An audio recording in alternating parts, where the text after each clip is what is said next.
Парасаттылық деген жеке тұлғаның қадір қасиетін, білімін, мінезін, білімділігін, мәдениеттілігін ұқтыратын жиынтық ұғым. Яғни ішкі мәдениеті қандай болса, адамның парасаттылығы көзінен сондай болып көрініп тұрады. Аузынан шыққан сөзі де жалпы қаншалықты парасаттылық мінезі бар адамды көруге болады деп. Парасатты адамды қалай сипаттаймыз? Парасатты адам дегеніміз өмірден тоқыған, оқыған білімінің бәрін бір бойына жинап, маңайындағы ағайын туысқа, іні қарындас, бауыр, құда жекжат, дос жарандарға мейірімін төгіп, білімін беріп, жақсылықты көп істейтін адамды парасатты адам, мінезді адам деп айтамыз. Неге десеңіз, ол бір бойына жинаған білімді де, мінезді де, көркем мінезді де, абыройды да адамдардың алдында кез келген ортада өз-өзін көрсете алатын, өзінің маңайына нұрын шашып жүретін адам парасатты адам болады. Парасатты болу қаншалықты оңай? Адам өзінің жан дүниесімен, ішкі қарама-қайшылықтарымен күресе білген адам парасатты адам бола алады деп ойлаймын.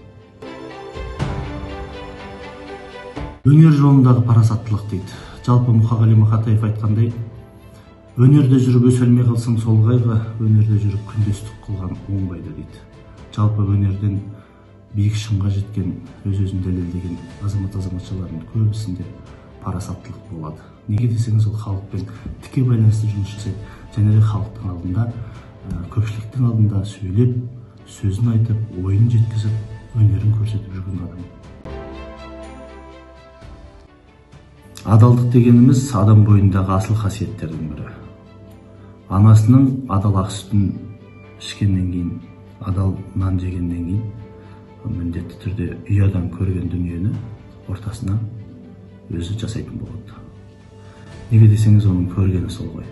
Еңбекқорлық, еңбектен қашпайтын, адал еңбек етіп нанын тауып жүрген адам бірден сөзінен де, көзінен де, өзінен де, жүріс-тұрысынан да көрініп тұрады деп ойлаймын. Өнерпаз адал болмаса, яғни композитор бола алмайды. Мысалға айтып кететін болсақ, Нұрғиса адал болмаса, аққу шықпас еді. Сеген адал болмаса, көңіл толқыны, андай бір керемет ғажап дүниелер тумас еді деп ойлаймын. Сол себепті өнерпаздың бірінші мақсаты адалдықты болу керек. Әдепті болу, кез келген ортада өзін әдепті ұстау, кез келген мұсылманның міндеті деп ойлаймын.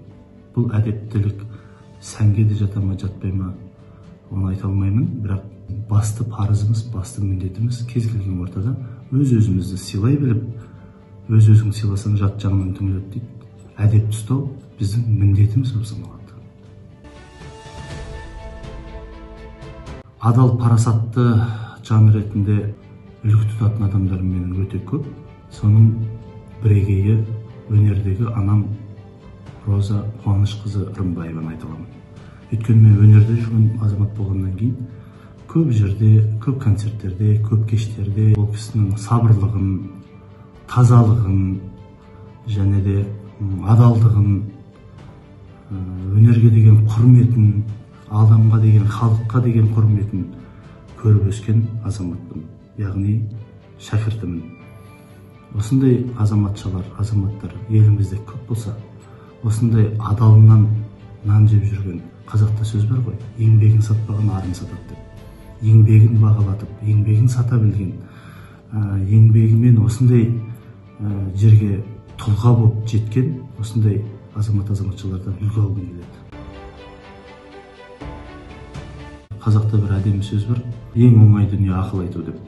Біреуге ақыл айтқан емес, жалпы өзімізден кейін інішектерге, өнер жолында жүрген қарындастарымызға, адам адал болмаса, өнерпаз яғни адал болмаса, ол өз биігіне жете алмайды. Секен Тұрысбеков ағамыздың айтқан сөзі бар еді. Ол қыздарыңызды домбыраға беріңіздер, әнші болып кетпесе де, күйші болып кетпесе де, жоқ дегенде жақсы адам болып өседі деп. Жақсы адамды тәрбиелейтін де, жақсы адам қылатын да терменің сөздері, күйдің мұңлы, сырлы музыкасы. Яғни адам арам болса, адалдығы жоқ болса, ол өнерпаз бола алмайды ағайын.